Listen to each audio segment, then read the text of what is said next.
Caitlin. This is Alexander and the Terrible, Horrible, No Good, Very Bad Day by Judith Viorst.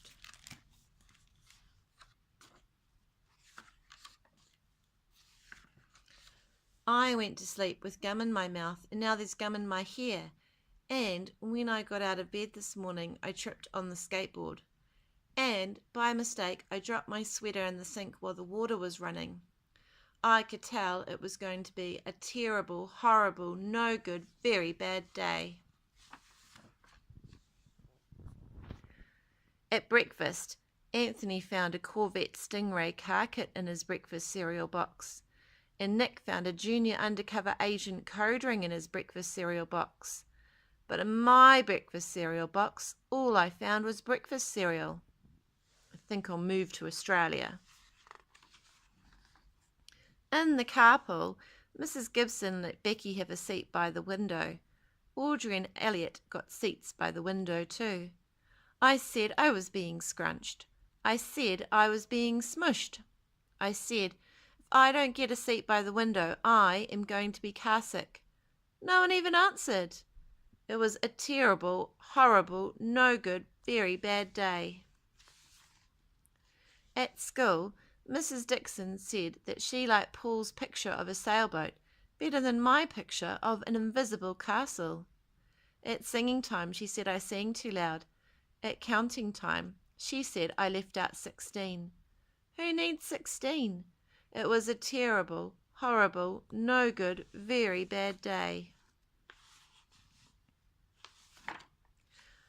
And then Paul said I wasn't his best friend anymore.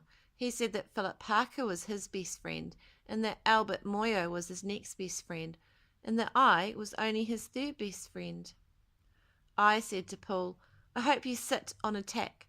I hope the next time you get a double-decker strawberry ice cream cone, the ice cream part falls off the cone part and lands in Australia.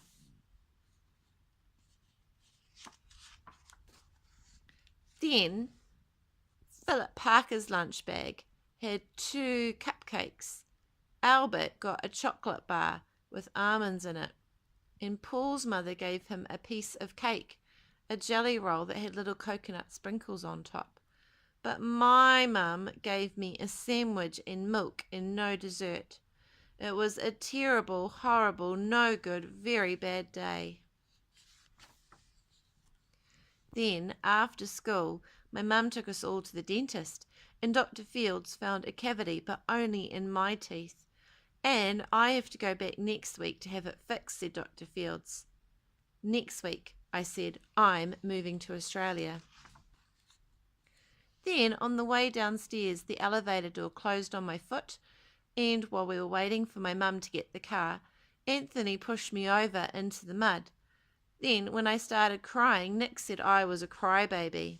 And so, I started punching Nick for calling me a crybaby. Only then my mum came back with the car, and I was the one who got scolded for being muddy and fighting. It is a terrible, horrible, no good, very bad day. Then we went to the shoe store to buy sneakers. Anthony chose white ones with blue stripes. Nick chose red ones with white stripes. I chose blue ones with red stripes. But the shoeman said, we're all sold out. They made me buy plain old white shoes, but they can't make me wear them. Then we went to pick up my dad from his office, and he said I couldn't play with his copying machine, but I forgot. And he said to watch out for the books on his desk, and I tried to be careful except for maybe my elbow. And he said not to fool around with his phone, but I think I maybe called Australia. My dad said, please don't pick him up anymore. It was a terrible, horrible, no good, very bad day. There were lima beans for dinner, and I hate lima beans. There was kissing on TV, and I hate kissing. Yuck.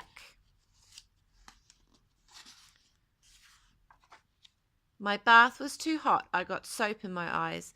My marble went down the drain, and I had to wear my railroad train pajamas. I hate my railroad train pajamas. When I went to bed, Nick took back the pillow he said I could keep, and the Mickey Mouse nightlight burned out, and I bit my tongue. And the cat wants to sleep with Anthony, not with me. It was a terrible, horrible, no good, very bad day. My mum says that some days are like that,